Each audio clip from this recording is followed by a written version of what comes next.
I was an actress and an agent before I was an academic. So let me give you some thoughts about what's going on in terms of the actors' strike. First of all, most of those people that are on the picket line are not the Tom Cruises and the Julia Roberts of the world.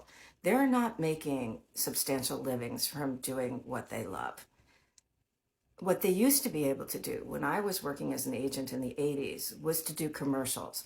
So if they were on Broadway or if they were only getting gigs once in a while as a small talking part on Law and Order, they would be able to supplement that with commercials.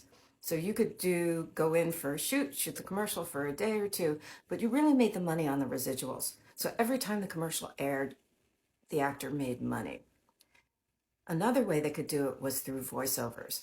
And voiceovers, you just go in for an hour.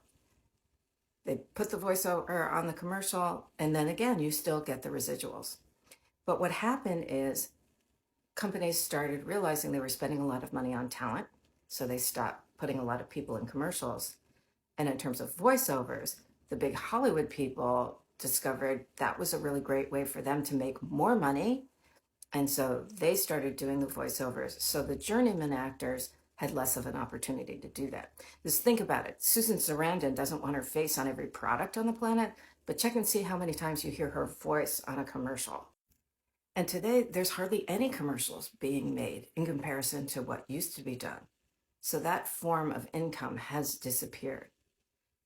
They're also not getting residuals from the acting that they're doing in programs, the same way the writers are not getting residuals, because the idea of a residual has disappeared in the world of streaming.